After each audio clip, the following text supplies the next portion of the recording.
Tiene como título En la Biblia encontramos la palabra de Dios. ¿Ya? Los primeros 4 lentes que vamos a revisar, es decir, todo el primer mes de estudio, las primeras 4 clases, ya esta la primera, hasta la clase número 4, se van a tratar sobre la Biblia. ¿Ya? Es decir, comenzamos este estudio considerando cómo vamos a tratar la Biblia. Por eso es un estudio bíblico y lo primero que vamos a dejar claro es cómo nos acercamos a la Biblia, qué consideraciones vamos a tener al mirar la Escritura, porque eso es fundamental. O sea, el cómo miramos la Biblia va a, digamos, de eso va a depender a las conclusiones que lleguemos, los caminos que tomemos. Entonces es muy importante, primero, ponerse a pensar qué es la Biblia, qué es la Escritura, qué valor tiene para nosotros, como aquella que Dios nos dejó para encontrar a su Hijo Jesucristo, y cómo la vamos finalmente a mirar. Es muy diferente cuando miramos la Biblia como un libro antiguo, ¿ya? O lo queremos o pretendemos estudiar como cualquier libro antiguo, con las normas, digamos, científicas que existen para eso, que cuando lo miramos como un libro espiritual. Ya, lamentablemente hay muchos teólogos que miran la Biblia o estudian la Biblia solo como si fuera cualquier otro libro histórico, ya como si fuera una obra de Homero, como si se tratara de un libro religioso, digamos, escrito hace mucho tiempo atrás, y a lo más se le pretende sacar ciertas lecciones morales para el día de hoy, ya, pero vamos a ver que las escrituras dan testimonio acerca de sí mismas, diciéndonos que la Biblia es mucho más que un libro histórico, es mucho más que un libro religioso antiguo, sino que son las palabras mismas de Dios. Por eso este primer tema se llama En la Biblia encontramos las palabras de Dios. Y cuando hablamos de las palabras de Dios, nos referimos de una palabra que es espiritual, una palabra que trasciende el tiempo y el espacio, una palabra que puede darnos vida, ¿ya? Y vamos a ver que el principal propósito de Dios en dejarnos la Biblia es precisamente eso, que tengamos vida, ¿ya? Eso lo dice Juan, ya textualmente lo dice Juan en su declaración de propósito en el capítulo 20 de su evangelio, cuando está finalizando, ya en ese primer final que tiene el evangelio de Juan en el capítulo 20, ¿verdad? Luego el capítulo 21 es como un segundo final. Él dice que Jesús hizo muchas otras cosas que no están escritas en este libro, dice Juan, pero las que se escribieron con un propósito definido. Se escribieron para que ustedes puedan creer en el nombre de Jesucristo. Y dice, y para que creyendo tengan vida en su nombre. Entonces las escrituras tienen un propósito muy alto, un propósito maravilloso, que es que tengamos vida en el nombre de Jesús. No es un propósito académico, no es que seamos expertos en historia antigua, ¿verdad? Ni que seamos expertos en teología, ni en el pensamiento antiguo, sino que es que tengamos vida por el nombre de Jesús, por lo que Él hizo. La Escritura nos da testimonio, es el único testimonio autorizado por Dios que nos muestra, nos revela a Jesús. Así que vamos a comenzar, ¿verdad? Con este primer tema. Vamos a adentrarnos ya en el contenido. Entonces, este es el primer capítulo. En la Biblia encontramos la palabra de Dios. Ya desde el segundo vamos a ir desglosando. Hoy día vamos a hablar de la Biblia como un todo, ¿ya? Vamos a hablar de la Biblia como una unidad completa. Ya desde la próxima semana vamos a empezar a encontrar distintos tipos de documentos dentro de toda la Biblia. Ya la Biblia, vamos a ver, no es plana, se pueden diferenciar ciertos tipos de documentos dentro de la Escritura, pero hoy día vamos a mirar la Biblia como un todo, como una unidad completa. Entonces, lo primero que vamos a decir, ¿verdad?, es que la Biblia no es un libro como cualquier otro, lo que ya les adelantaba, ¿verdad? En ella encontramos las palabras de Dios y solo en ella encontramos el testimonio autorizado de Dios. Está registrada en la Escritura sus palabras, su voluntad, el mismo carácter de Dios. Eso ya hace de la Biblia un libro distinto. O sea que cuando nosotros tomamos la Biblia y la abrimos, nos preparamos para encontrarnos con Dios, nos encontramos para encontrarnos con lo que Él dijo y con lo que Él dice. Ya no, no solamente con lo que Él le dijo a los antiguos, sino con lo que Él nos va a decir a nosotros. Ya la Biblia vamos a encontrar que contiene las palabras de Dios y esas palabras de Dios son presentes, nos hablan el día de hoy. Son las escrituras inspiradas por el Espíritu Santo. Y ese es el primer punto, ya que vamos a considerar la Biblia como palabra inspirada. Y vamos a hablar un poco acerca del significado de la inspiración. ¿Qué significa que la Biblia sea inspirada? En el Nuevo Testamento hay dos pasajes que podemos tomar principalmente para hablar de la inspiración de la Biblia. Y estos dos pasajes, ¿verdad? Que es Timoteo y Primera de Pedro, ocupan dos palabras diferentes, ya para hablarnos de la inspiración. La primera palabra es esa que aparece ahí, ¿verdad? Palabra griega, que es theonestos. No creo que se diga tal como lo estoy pronunciando, ¿verdad? Pero theonestos es una palabra compuesta por theo, que es Dios, y neustos, que es soplo. Theoneustos es soplo de Dios, ya es como un viento, un soplar de Dios, que proviene de Dios. Y esta palabra se traduce como inspirada en 2 de Timoteo 3:16, ya donde dice, toda la escritura es inspirada por Dios y útil para enseñar, para redarguir, para corregir, para instruir en justicia. En este pasaje en particular se usa esta expresión griega que significa soplo de Dios. Es decir, que nos está diciendo, le está diciendo Pablo a Timoteo que toda la escritura es como un soplo de Dios. Es como si Dios la soplara, como si Dios la entregara. Su fuente es Dios. Y por eso, por ejemplo, a mí me gustan las expresiones que usa el autor de Hebreos. El autor de Hebreos usa una expresión cuando se refiere, cuando quiere citar las escrituras, y él dice, como dice el Espíritu Santo. Fíjense qué maravilloso, ¿verdad? Nosotros, por lo general, somos muy, no sé, formales cuando hacemos estudios bíblicos, ¿verdad? Y ustedes dan los textos precisos, ¿verdad? Ustedes dicen, busquen en Isaías capítulo tanto, versículo tanto, ahí está, ¿verdad? O ustedes dicen, como dijo el profeta Isaías, como dijo. Fíjense que el autor de Hebreos en muchas partes, citando a los escritos de David, él no dice como dijo David, él dijo como dijo el Espíritu Santo. Entonces, ya el autor de Hebreos está diciendo que son palabras que el Espíritu Santo, ¿verdad? Y él influye en el autor humano para que este autor ponga por escrito palabras que muchas veces lo superan. Y esto es muy importante que lo entendamos. Si están tomando nota, ya noten. Muchas veces las palabras que los profetas escribieron los superaron a ellos mismos. Eso quiere decir que muchas veces escribieron cosas que no entendían. Sin embargo, se explican después o se cumplen y tienen un cumplimiento que ellos esperaban que podría tener. Ya es el caso, por ejemplo, de David, ¿verdad? David está hablando claramente de sí mismo, ¿verdad? Cuando él dice, no dejarás que tu santo vea corrupción, ¿verdad? Él está hablando de él como rey.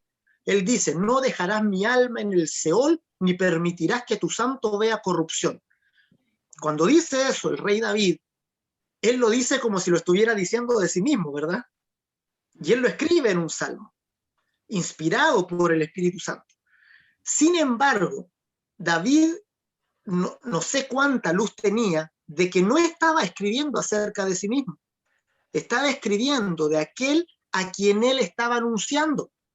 Y luego en el primer sermón de Pedro, cuando viene el Espíritu Santo en Pentecostés, ¿se recuerdan ustedes? Y Pedro da ese primer sermón frente a las personas que se congregaron allí. Había muchos judíos por causa de la Pascua, por causa de la fiesta de Pentecostés, perdón, 50 días después de la Pascua. Ahí Pedro explica estas palabras de David. ¿verdad? Y Pedro dice, David escribió, diciendo, no dejarás mi alma en el Seol ni permitirás que tu santo vea corrupción. Y David dice, la tumba de David está con nosotros. O sea, David murió y su cuerpo vio corrupción. Pero Pedro dice, pero siendo profeta, ¿verdad? Esto es maravilloso. ¿Cómo interpreta la escritura aquí Pedro? Dice, pero siendo profeta, anunció de aquel, ¿verdad? De aquel rey, que su alma no sería dejada en el Seol y su cuerpo no vería corrupción. Es decir, de aquel que moriría y resucitaría. Aquel que su cuerpo no se pudre. Eso significa corromper, ¿verdad? Que su cuerpo no vería corrupción. Anunciando al Hijo de Dios.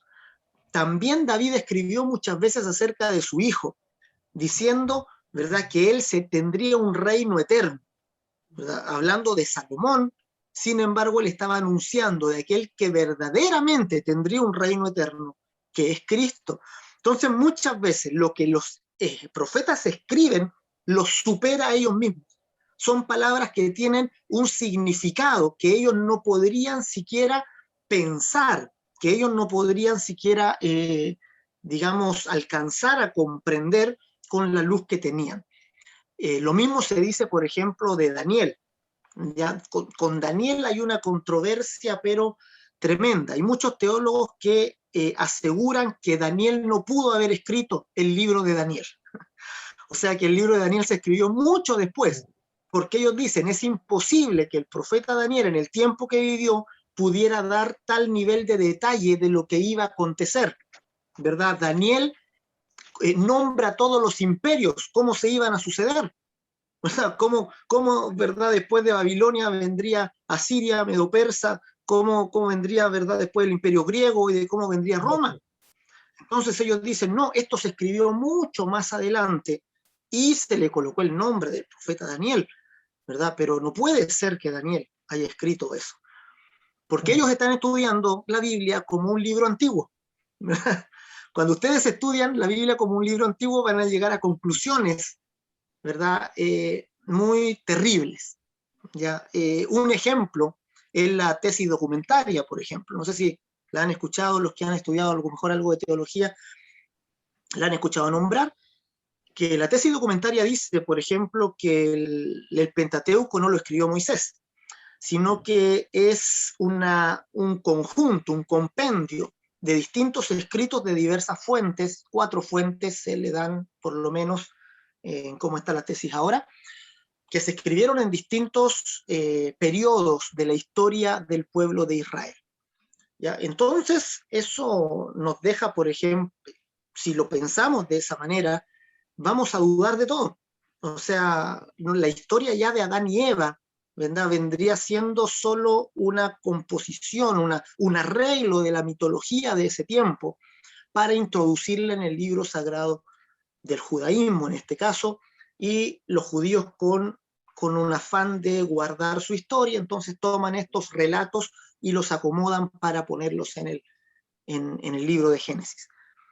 La tesis documentaria, entonces, cuando se expone, ¿verdad?, de esta manera, nos deja con muchas dudas realmente acerca de la veracidad del texto del Génesis, y hay muchas corrientes teológicas que ya dicen de plano, saben que Génesis del 1 al 11 es mito, o sea, no, es un conjunto de mitología. ¿Ya? Y le estoy hablando de teólogos que hacen clases en los seminarios donde se forman los pastores, ¿verdad? Entonces, la cosa no es, la cosa tiene su gravedad, digamos, ¿verdad? Entonces, cuando nos acercamos, como les digo, eso pasa cuando nos acercamos a la Biblia como para estudiar un libro histórico. Entonces ahí nosotros decimos, claro, esto no se pudo haber escrito en ese tiempo, se tuvo que haber escrito después porque este está diciendo cosas que pasaron en el futuro. Pero si entendemos esta palabrita, teonestos, si entendemos que la Biblia es inspirada por Dios, claramente vamos a entender que el profeta tuvo la capacidad de ver el futuro, que el profeta tuvo la capacidad de decir los tiempos que vendrían, ¿verdad? Que un profeta dijo el tiempo. El mismo libro de Daniel habla de las semanas que faltan para que nazca el Mesías príncipe. ¿verdad? Otro profeta dijo, en Belén de Judea, ahí nacerá el Salvador, ¿verdad? Otro profeta, ¿verdad? Nos está diciendo el ministerio de Cristo, Isaías 53, Él llevará el pecado sobre Él, ¿verdad? Él morirá, resucitará, etcétera, ¿verdad? Entonces los profetas ven el futuro, y de la misma manera que los profetas ven el futuro, Moisés ve el pasado. Con la misma inspiración con que los profetas apuntan al futuro mesiánico y a la solución del problema del pecado, Moisés, inspirado por Dios, ve el pasado, ve lo que ocurre en el huerto de Edén, ve lo que ocurre con el pecado, la separación, y él está mirando en la edad de los patriarcas, ¿verdad? Por la fe. Entonces, tenemos que entender la Escritura como un libro espiritual. Nosotros, los creyentes, lo miramos de esa manera, ¿verdad? Otros estudiosos que no son creyentes lo mirarán de otra forma y llegarán a conclusiones diferentes, ¿ya? Pero para nosotros, como dice aquí Timoteo, toda la Escritura es inspirada por Dios y útil para enseñar, redarguir, corregir, para instruir en justicia. La otra palabra que se usa es esta palabra chiquitita pero muy importante, que es fero. Fero significa llevar, cargar, ¿ya? Sostener algo. Tiene la idea de caminar llevando algo, ¿verdad? Como una mochila, una cosa así, ¿verdad? Eso es fero, cargar. Y se usa en 2 de Pedro 1:21, donde dice, porque nunca la profecía fue traída por voluntad humana, sino que los santos hombres de Dios hablaron siendo inspirados por el Espíritu Santo. Y la palabra fero, que ahí se traduce como inspirado, significa que el Espíritu Santo cargó algo en ellos, o sea, como que les entregó algo que ellos llevaban de sí. La inspiración es algo que viene de Dios, pero que nosotros llevamos, ¿ya? Es decir, la inspiración no es un momento de éxtasis en el cual nosotros nos anulamos, se anula nuestra voluntad, digamos, y algunos piensan que eso es la inspiración, ya una experiencia extática, digamos, donde se anula la voluntad, donde hablo sin tener control de lo que estoy diciendo, y que luego vuelvo y ya no me acuerdo lo que dije. Ya, para eso, no sé, esas manifestaciones para algunos creyentes son muy espirituales. Sin embargo, el Espíritu Santo no toma por posesión. ¿Ya? La inspiración es distinto de la posesión. ¿Ya? Por eso, de pronto cuando suceden estas cosas, donde un hermano habla y da un mensaje donde él quedó anulado en su voluntad, ahí hay que poner ojo, hay que poner cuidado. El Espíritu Santo trabaja con nosotros, ya cargando un mensaje en nosotros. Trabaja con nuestra voluntad, no anula nuestra voluntad para trabajar como por imposición. ¿Ya? A eso le llamamos posesión. Posesión es cuando otro ser, ¿verdad?, toma dominio, toma control por la fuerza, anulando la voluntad del receptor, hablando él en nombre del digamos, de aquel que del poseso, digamos, ¿verdad? Eso no lo hace el Espíritu Santo, eso sí lo hacen los demonios. Los demonios los vemos hablando por personas, anulando su voluntad. Entonces la inspiración no es la inspiración, con estas dos palabras la podemos definir un poco. Es algo que proviene de Dios, pero no es algo, digamos, como que Dios nos impone. Es algo que Dios trabaja en nosotros, ¿ya? A lo largo del tiempo, es algo que Dios nos sopla, es eso que ustedes de pronto oyen, ¿verdad?, de Dios, que saben, tienen la certeza que eso es del Señor. Eso es inspiración, algo que Dios pone en sus corazones, una palabra, un sentir, una idea, muchas veces una orden específica. Esto, los profetas intentaron definirlo, intentaron buscarlo, buscaban la inspiración, y con esa inspiración escribían. Y muchos de ellos, como les digo, escribieron cosas que los superaron a ellos mismos completamente. Es la palabra inspirada. Entonces, mis amados, la Biblia es la palabra inspirada. y como palabra inspirada debemos escudriñar en ella. Entonces, cuando vayamos a los pasajes, tengamos expectativa, ya tengamos expectativa porque la palabra inspirada puede hablarnos, ¿verdad?, en momentos cuando menos esperamos. Un pasaje puede hablarnos a nosotros particularmente, y seguramente ya les ha pasado en el tiempo de creyentes, ¿verdad?, cuando de pronto leen muchas veces un texto y justo lo leen por enésima vez y algo les dijo ese texto al corazón, ¿verdad? Se les clavó en el corazón, ¿verdad? Y Dios les dijo algo, ¿verdad? En ese momento particular para ustedes es palabra viva. Por eso dice que la escritura es palabra inspirada. Si viene de Dios es viviente. Es una palabra que al leerla, que al combinarla con fe, cobra vida, ¿ya? Y esa es también el libro de Hebreos nos hace esa exhortación. Se nos dice que a los de la época de la ley también se les dio la buena nueva, tal como a nosotros, pero a ellos no les aprovechó el oír la palabra porque no acompañaron con fe lo que se decía. Y el autor de Hebreos dice, ustedes, cuando abran la escritura, pongan fe en lo que están leyendo. Y cuando combinan ese poder de la palabra de Dios, ese poder viviente de la palabra con la fe de ustedes, eso es dinamita, ¿verdad? Algo se produce ahí, la palabra vuelca el poder de Dios sobre el corazón de las personas.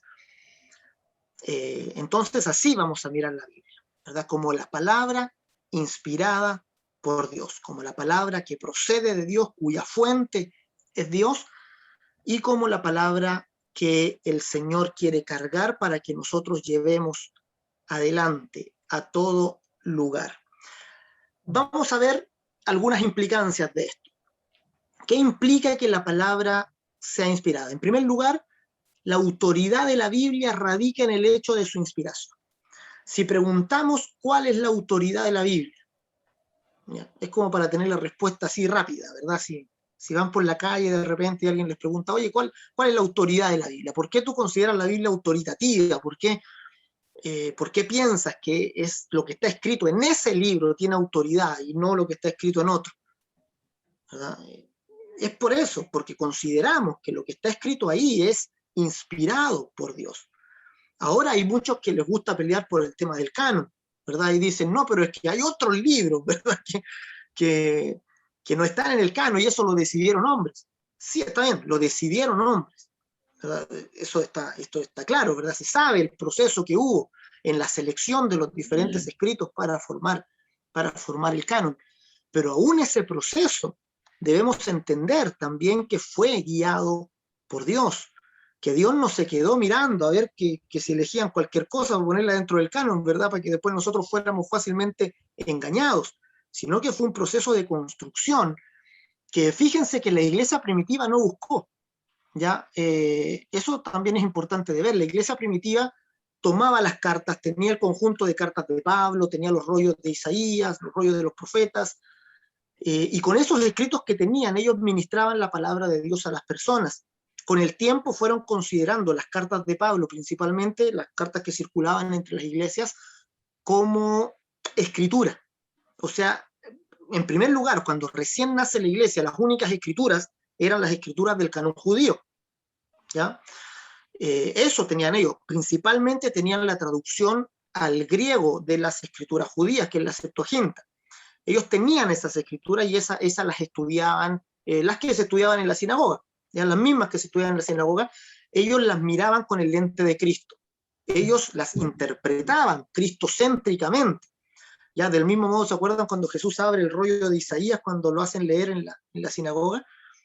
Y él abre la escritura, lee al profeta y dice, esta palabra se ha cumplido hoy delante de ustedes. Entonces, esas eran las escrituras. Luego, cuando empiezan a haber escritos de los creyentes, empiezan a aparecer los evangelios, se cree que Marcos es el primero que escribe, ya que pone por escrito, oyendo a Pedro, ya que sabemos que Marcos es discípulo de Pedro, porque Pedro le llama mi hijo, ya en un sentido de discípulo. Marcos escribe ya lo que oye de Pedro y lo que alcanza ahí a resumir, y y redacta este primer evangelio que sirvió como para que las iglesias tuvieran un escrito, ¿ya? Y de ahí pudieran sacar las enseñanzas de Jesús. Luego vienen los otros escritos canónicos, los otros escritos sinópticos, ¿verdad? Como Lucas y como Mateo, que se sabe hoy que toman de cierto contenido de Marcos, y luego Juan. Y también las cartas paulinas empiezan a considerarse escrituras.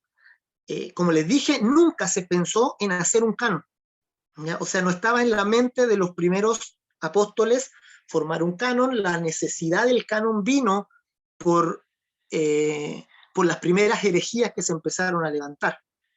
Ya hubo cierto personaje ahí que él armó un canon, ya, bastante reducido para, para explicar lo que él quería explicar.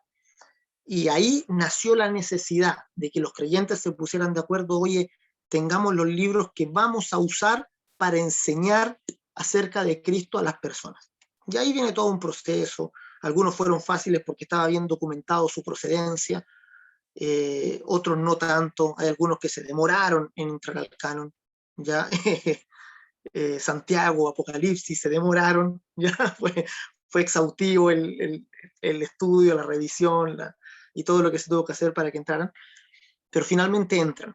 Y, y confiamos, ¿verdad?, que Dios guió este proceso.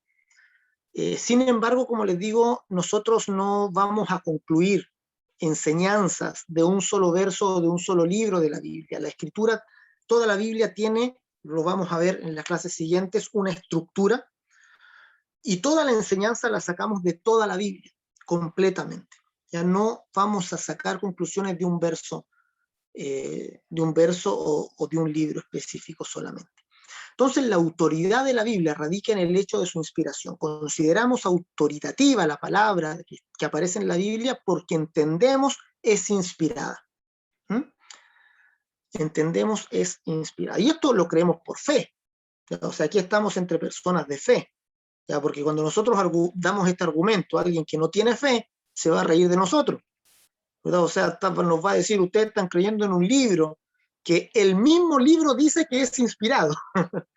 O sea, como que esa prueba me están dando, ¿verdad? Que el mismo libro dice que, que es inspirado.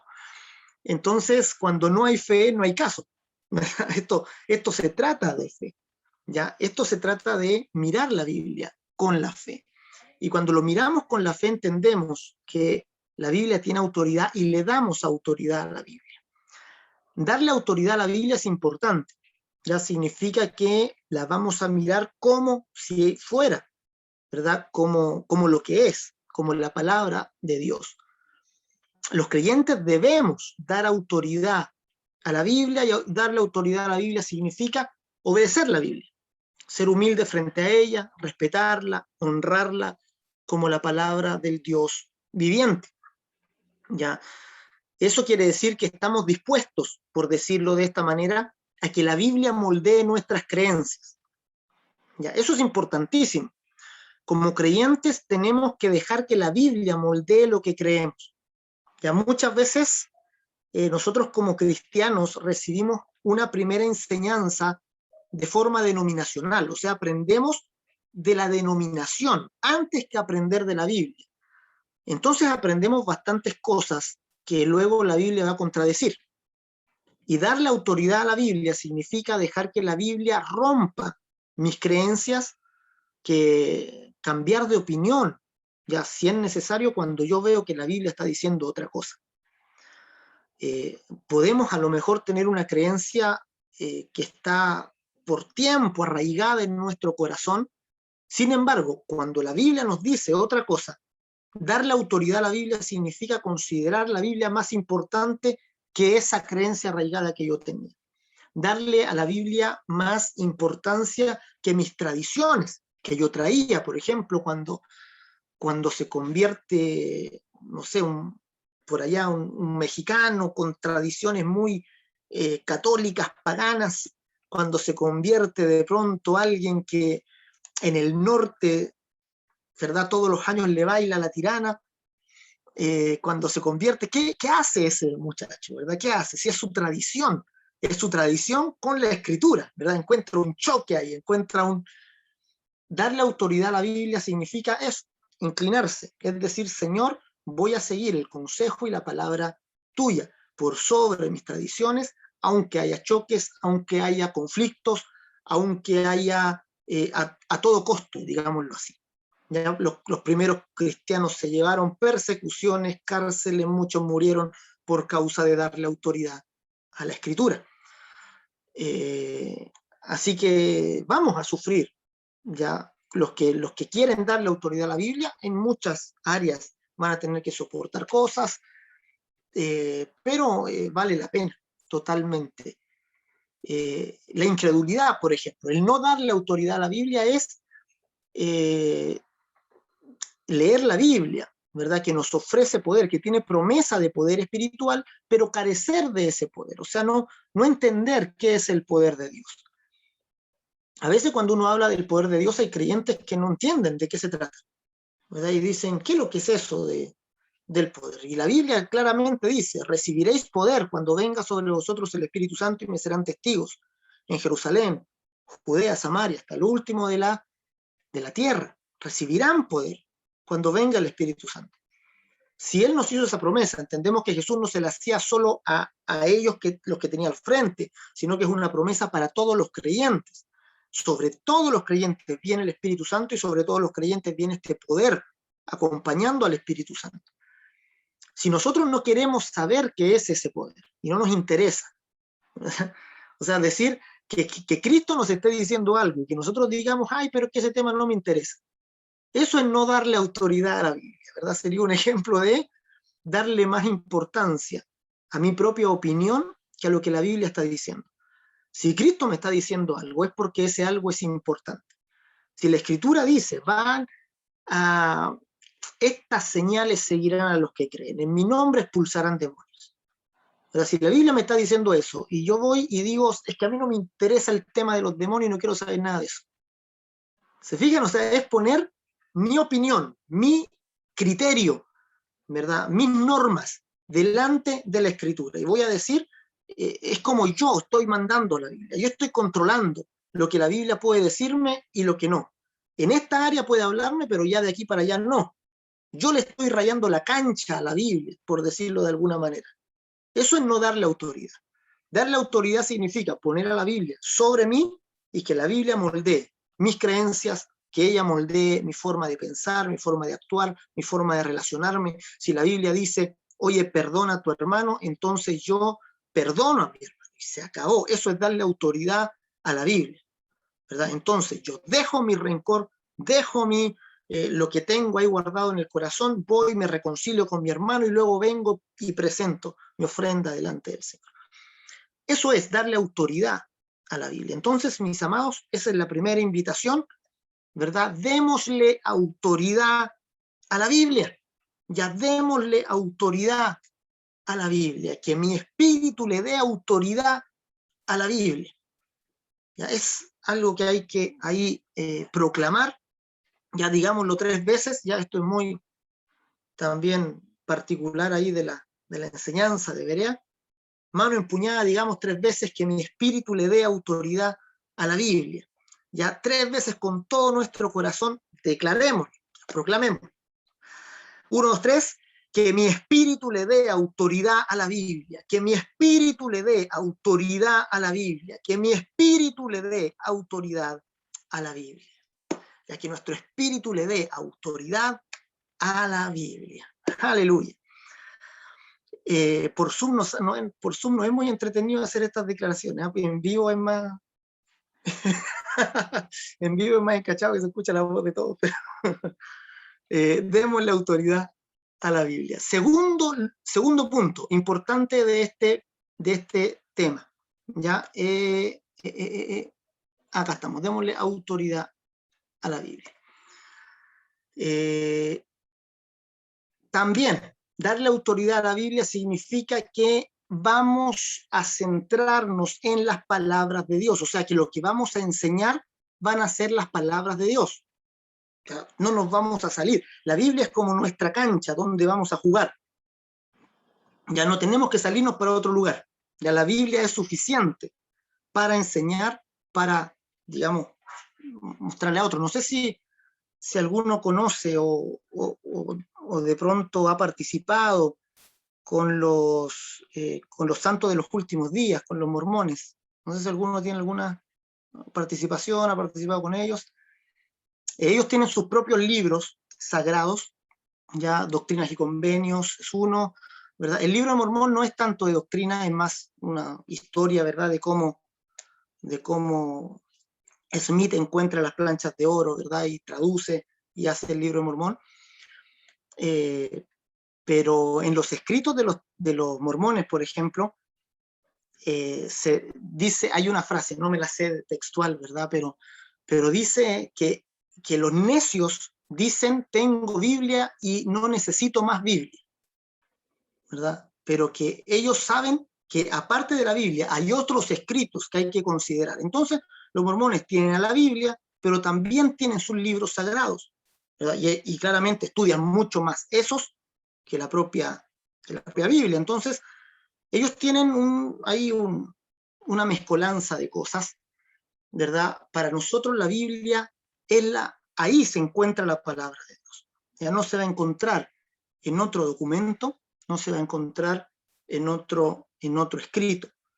Ya los católicos, por ejemplo, cuando discutimos con un católico, y con un católico que sabe, sí, que conoce su fe, rara vez también vamos a llegar a buen puerto, porque el católico también tiene la escritura, tiene la Biblia, pero también tiene al magisterio de la iglesia, ¿verdad? Entonces tiene dos autoridades, ¿verdad? Tiene la tradición eclesiástica, que son todos los dogmas, que son todos los documentos eclesiásticos que se han acumulado concilio tras concilio, y la Biblia.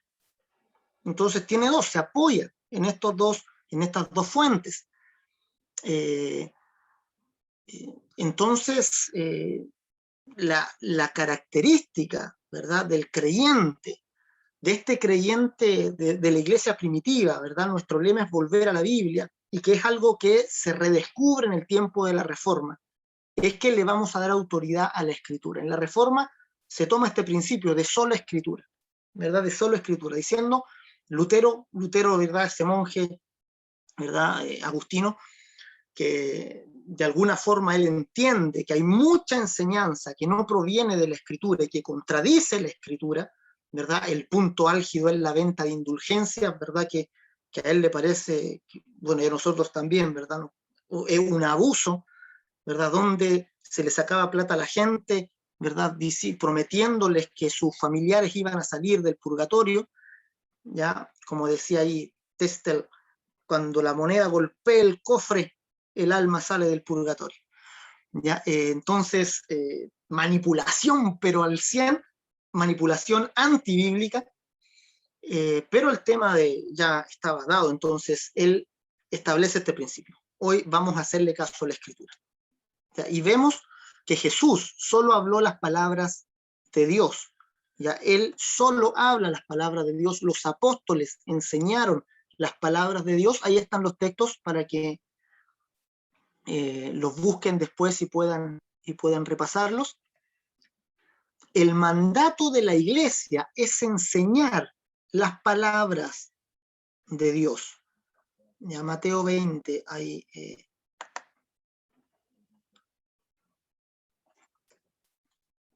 A ver, ahí estamos.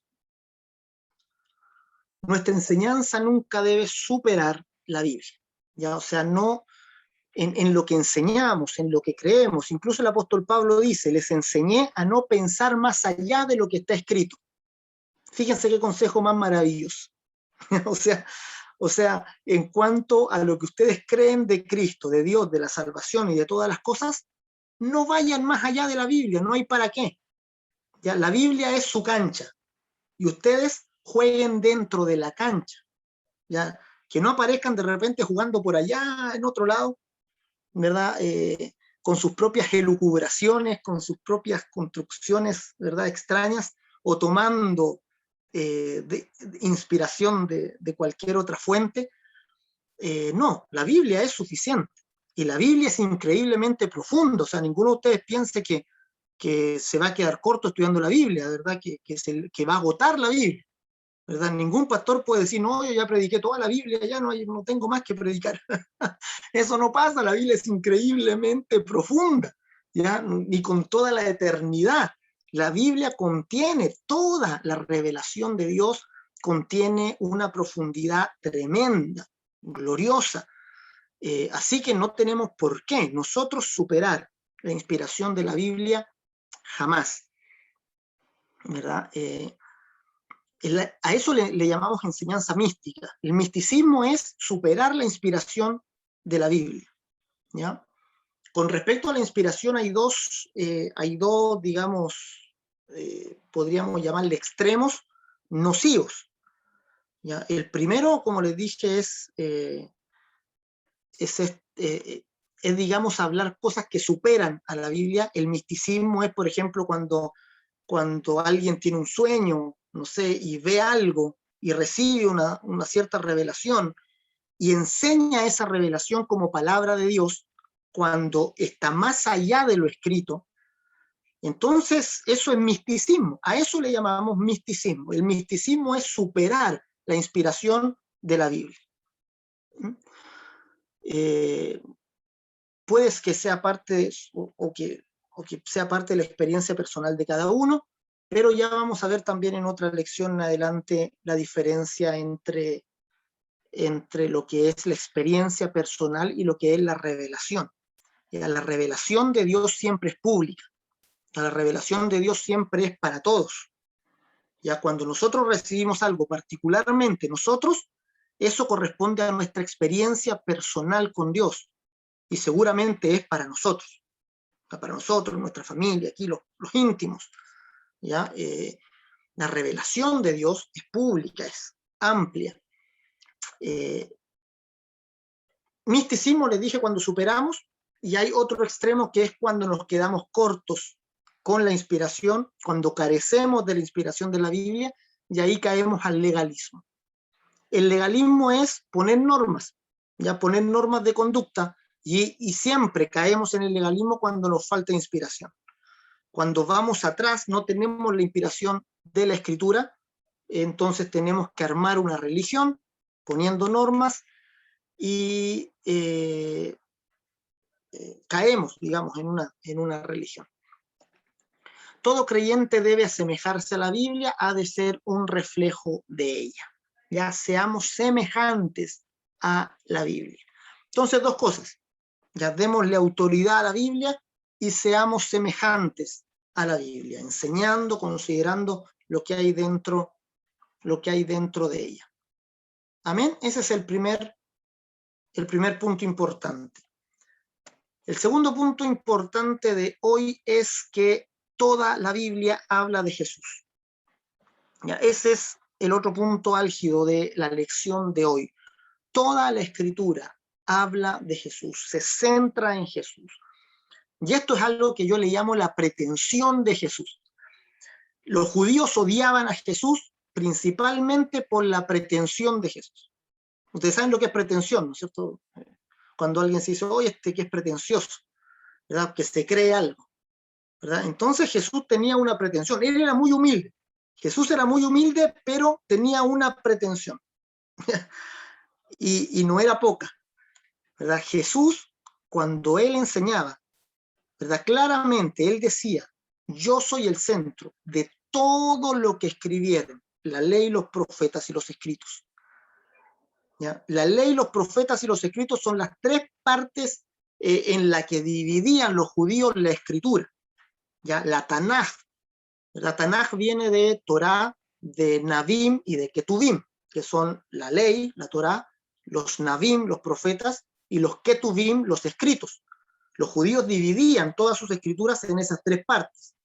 Torá, que eran los primeros 5 libros, nuestro Pentateuco, los Navim, que eran los profetas, los judíos los dividían en profetas anteriores y profetas posteriores, y los escritos. ¿Ya? Jesús dijo, la ley, los profetas y los salmos, dijo para hablar de los escritos, hablan de mí. ¿Ya? Hablan de mí, se refieren a mí. Él dijo, Abraham ¿verdad? Se gozó de ver mi día, y lo vio y se gozó. Y ahí es donde los judíos se rasgaban las vestiduras, ¿verdad? Porque ellos decían, no tienes 50 años y has visto a Abraham, ¿verdad? ¿Cómo se te ocurre decir tal cosa? ¿Qué pretensión es esa? Y ahí Jesús les decía, de cierto los digo, antes que Abraham fuera, yo soy. Entonces, alguien que dice esas cosas o es un loco rematado, o de verdad, si es cierto, él es el Hijo de Dios. Mira, antes que Abraham fuera, yo soy. Jesús les dijo, si ustedes creyeran a Moisés, me creerían a mí, porque de mí escribió él. Fíjense qué maravilloso. Moisés escribió de Jesús. Eso está diciendo, aquí tengo los textos por si acaso, ¿verdad? Jesús les reclama a los judíos, ustedes escudriñan las escrituras porque a ustedes les parece que en ellas tienen vida eterna, ¿verdad? Y ellas son las que dan testimonio de mí. Ustedes no quieren venir a mí para tener esa vida, ¿verdad? Siendo que ellas dan testimonio acerca de mí. Esa es la pretensión de Jesús, que las escrituras daban testimonio de él. Ese es el reclamo que Jesús le hace a los judíos. Le dice, ¿cómo pueden ustedes creer si se glorifican los unos con los otros? Si se dan gloria los unos con los otros y no buscan la gloria que viene del Dios único.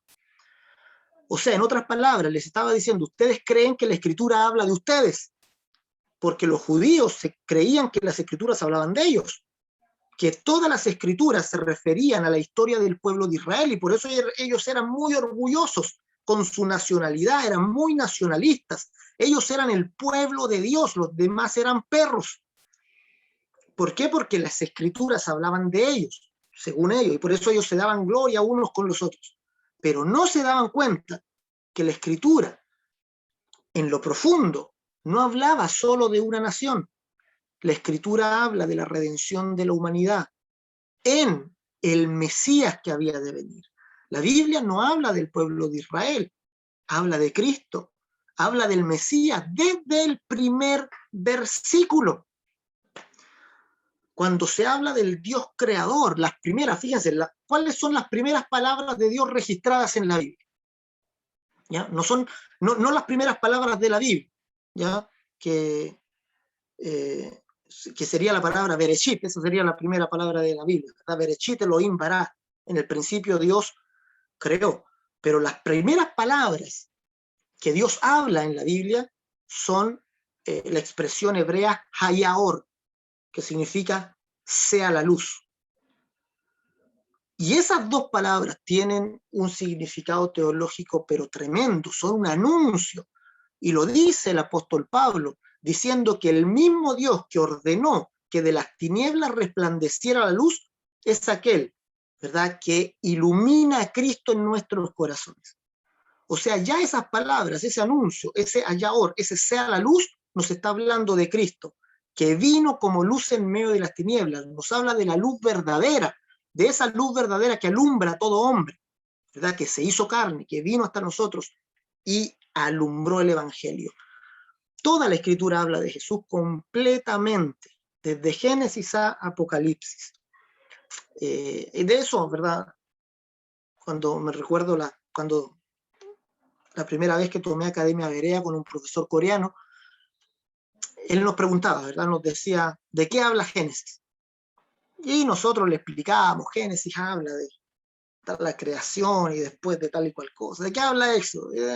Y tratábamos ahí de defendernos, ¿verdad? Después de enseñarnos, nos preguntaba, ¿de qué habla Génesis? ¿Y qué respondíamos nosotros? De Jesús. ¿De qué habla Éxodo? De Jesús. ¿De qué habla Levítico? De Jesús. Nos facilitó mucho las cosas, ¿verdad? Nos facilitó mucho el estudio. Entonces, en este sentido, es muy fácil lo que tienen que aprender, ¿verdad? ¿De qué habla Malaquías? Todos los libros de la Biblia hablan de Jesús, apuntan a Jesús, nos están mostrando un camino, un recorrido, que es el recorrido del Mesías, desde aquel primer anuncio, ¿verdad? Cuando el hombre cae en el pecado, y Dios anuncia que ha de venir la simiente de la mujer que va a quebrar, que va a romper, pisotear la cabeza de la serpiente, de ese anuncio conocido como el protoevangelio. Desde ese anuncio en adelante se marca un camino, una descendencia de linaje que va desde Adán hasta Cristo. ¿Ya? Nos habla de Cristo. Toda la Escritura apunta a Jesús totalmente. Aquí, Natanael, ¿verdad? Felipe allá Natanael le dijo, hemos hallado a aquel de quien escribió Moisés en la ley, así como los profetas, a Jesús, hijo de José de Nazaret. ¿Verdad? Y Natanael, incrédulo, ¿verdad? Dice, no puede venir de Nazaret. Él sabía que tenía que venir de Belén. El texto que les cité anteriormente da Juan 5:46, porque si creyeseis a Moisés, me creeríais a mí, porque de mí escribió él.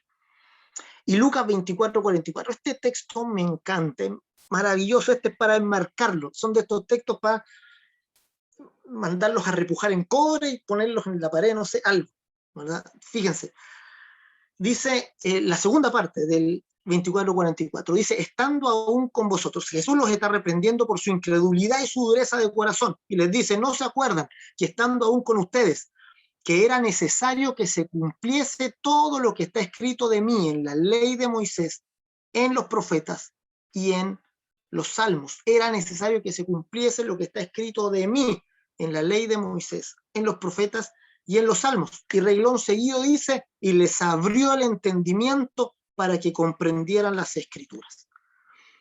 O sea, ver a Jesús en la escritura es leer la palabra con el entendimiento abierto. Entender que Jesús es el personaje principal de la Biblia, que todas las personas e historias están por causa de Jesús. Ese es el verso que les tenía también, les nombraba, Lucas 24:45. Jesús les abrió el entendimiento, lo que significa que les dio la capacidad de verlo en toda la Biblia. Les dio la capacidad de mirarlo en toda la Escritura. ¿Se acuerdan de Maús, de los discípulos de Maús? Han leído de ellos, ¿verdad? Que Jesús se los encuentra en el camino desde Jerusalén hasta Maús, 11 kilómetros, 2 horas aproximadamente de camino, y en el viaje, ¿verdad? En el camino, Jesús dice que les muestra por la Escritura dónde estaba él, en los escritos de Moisés, y dice, y pasando por todos los profetas. Maravilloso, ¿verdad? Les abrió el entendimiento para verlo a él en toda la Biblia. Debemos ver a Jesús en la Biblia. Que mi espíritu vea a Jesús en toda la Biblia. Que podamos ver a Jesús en toda la Biblia. Ya que tengamos la capacidad de poder ver a Cristo en toda la Biblia. Ese es nuestro, yo le llamo el principio hermenéutico supremo. Ya no hay otro principio hermenéutico más alto que este. Es necesario ver a Jesús en la Escritura. Si alguien, y esto es importante, principalmente importante, y pongan ojo acá los que enseñan, ya los que tienen la responsabilidad de enseñar a otros la Escritura, ya sea a una congregación o a una persona, las palabras de Jesús alimentan el alma. La revelación de Cristo es el agua viva, ¿verdad? El agua que yo le daré, le dice Jesús a la samaritana, el que bebe el agua que yo le daré. Muchas veces cuando enseñamos la Biblia nos saltamos a Jesús, y eso es un error grave de interpretación. O sea, muchas veces vamos a historias del Antiguo Testamento y nos quedamos ahí, nos quedamos en la historia. No vemos a Jesús, nos quedamos, por ejemplo, lo clásico, ¿no? Vamos a hablar del rey David, ¿verdad? El rey David dice de su victoria sobre Goliat. Entonces nosotros podríamos hablar de quién era David, podríamos hablar del tiempo en que vivió David, de las circunstancias del rey David y de cómo David tiene fe y tiene valentía y sacamos todas las, digamos, las cosas buenas de David y que finalmente él derrota al gigante. Podemos saltarnos de David al presente inmediatamente, y eso se hace mucho, lamentablemente. Nos saltamos de David al presente. ¿Y qué concluyo? Sean valientes como David, tengan el coraje que tuvo David, agarren las piedras y derrota a tu gigante. Y se acabó el sermón. Precioso, ¿verdad? Muchos aplauden, ¿verdad? Uy, sí, voy a derrotar a mis gigantes. Pero no estuvo Jesús ahí, ¿verdad? Un rabino pudo haber dado la misma predicación sin arrugarse, ¿verdad? Y muchas veces yo a los que enseño les digo, les pregunto, si un rabino puede dar tu misma predicación sin arrugarse, sin que se le mueva un pelo, lo más probable es que esa predicación no fue cristiana. Habló de la Biblia, sí, pero se bypassó a Jesús. O sea, los sermones que ustedes den no los puede dar un rabino judío. ¿Ya? No puede ser, o sea, el judío se tiene que escandalizar, estoy hablando del judío que no cree que Jesús es el Mesías, claramente, ¿verdad? No de un judío convertido, sino de un judío que los judíos tienen como hereje a Jesús, ¿ya? Porque dicen que vino a engañar, digamos, a tomar lugar del verdadero Mesías. Así que si ustedes revisen el sermón, si el sermón lo puede dar un judío sin escandalizarse, ese es un sermón judío, no es un sermón cristiano. Y lamentablemente la iglesia cristiana está llena de sermones judíos. Y los sermones judíos no alimentan el alma porque no muestran a Jesús, no dan vida eterna porque no muestran a Jesús. Pueden ser motivadores, pueden traer lecciones morales a nuestra vida, pueden traer lecciones de liderazgo, lecciones de un montón de cosas buenas, pero no nos van a dar vida eterna, que es el propósito principal de la Escritura. Por tanto, si vamos a David, entonces entendamos que David es un anuncio de Cristo.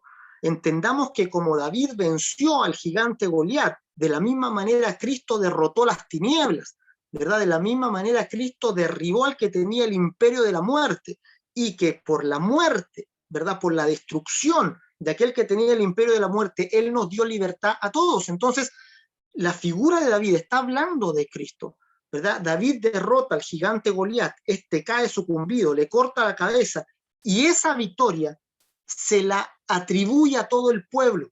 Todo el pueblo celebra la victoria. La victoria no es solo de David, es también para todo el pueblo.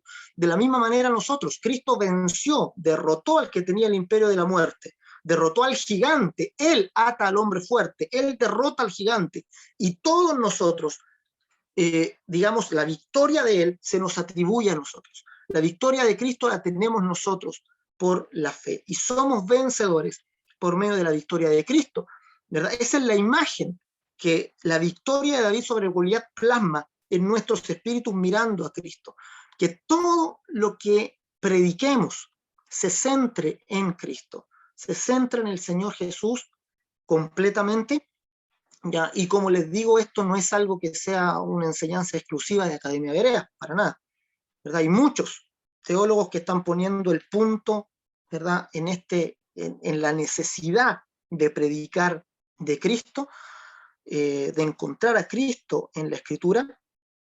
Hace poco me leí también, hace unos par de años atrás, el libro La Predicación, por ejemplo, de Timothy Keller, donde la primera parte del libro completamente insiste: prediquen de Jesús, prediquen cristocéntricamente, que toda la Escritura debe mirarse con los ojos de Cristo, con los ojos de Jesús. Entonces nos vamos a poner este primer lente, ¿ya? El primer lente es que en la Biblia encontramos la palabra de Dios. ¿Qué produce este lente? Produce que le demos autoridad a la Biblia, produce que nos inclinemos ante ella, que le demos autoridad y que miremos a Cristo en ella. En eso vamos a quedar en esta primera lección. Esta primera lección nos enseña: en la Biblia encontramos la palabra de Dios. La Biblia es inspirada, por eso le damos autoridad, y en la Biblia hay un personaje central que es Cristo el Señor. La próxima semana, ya vamos a avanzar un poquito más con esto en mente, ¿verdad? Y Danilo, ¿verdad? Nos dice, claro, el Antiguo Testamento era solo histórico y el Nuevo Testamento era, claro. Esa es otra desviación, ¿verdad? Que algunos descartan completamente el Antiguo Testamento o lo tienen solo como para alguna enseñanza histórica, y no lo atienden, ¿ya? Hay diferentes, digamos, posiciones. Hay algunos, por ejemplo, en el primer siglo, que incluso tomaban el Antiguo Testamento como que era de un Dios maligno, ya principalmente las enseñanzas gnósticas. Ellos decían que el Dios que creó los cielos y la tierra, el Dios creador de Génesis, no era el Dios que Jesús venía a mostrar, no era el Padre, sino que era un Dios malo que creó la materia, porque para los de ese tiempo la materia era mala, ¿verdad? Entonces no pudo haber sido un Dios bueno que creó la materia. Pero por eso también Primera de Juan, ¿verdad? Rechazando esa enseñanza, dice: todo aquel que niega que Jesús vino en carne es anticristo, dice Juan, ¿verdad? Hablando en contra de la enseñanza gnóstica de ese tiempo. Pero toda la Escritura, honramos toda la Escritura, porque entendemos que toda la Escritura es el testimonio de Dios. Ya Cristo está en figura en el Antiguo Testamento, mostrado maravillosamente en el Antiguo Testamento, y en el Nuevo Testamento se da a conocer, se revela. Ya vamos a ver, como les digo ahí en la tercera clase, creo, las distintas partes de la Biblia y cómo aportan cada una de esas partes a nuestro conocimiento de Cristo. Así que los dejo con esto, ya hay que empezar, estamos calentando músculos recién, así que esta va a ser nuestra primera clase, ya 2 puntos principales: toda escritura es inspirada y toda la Biblia habla de Jesús. Ya les voy a enviar estas presentaciones también al correo. Recuerden que aunque les mande las presentaciones, hagan sus propios bosquejos ya de lo que van escuchando, de las preguntas que tengan, ustedes mismos apunten ahí, incluso, ¿verdad? Dijimos la semana pasada, para la evaluación vamos a tomar en cuenta los bosquejos que tengan, los apuntes. Ya nos interesa que tomen apuntes para que construyan su propio conocimiento. Ya después ustedes también enseñarán Academia Berea, pero con la propia inspiración de ustedes. Ya esto no es una enseñanza que se imponga, ¿verdad? Este PPT lo hice yo, no me dieron PPT a mí cuando estudié, tuve que escribirlo también, darle vuelta, estudiarlo, y finalmente con esta inspiración que Dios le da a uno en lo que entrega. Ustedes tendrán su propia inspiración para después enseñar a otros. Así que esta es la primera clase, mis amados. El Señor les guarde, el Señor les bendiga. Vamos a orar, vamos a dar gracias y vamos a pedir, ya, que mi espíritu le dé autoridad a la Escritura, que yo me acerque a la Escritura con esta humildad, sabiendo que en ella encuentro las palabras de Dios, y también me acerco a la Escritura sabiendo que hay un personaje principal, ¿verdad? Que Cristo Jesús es el dueño completo de toda la Escritura. ¿Ya? Él es el Señor.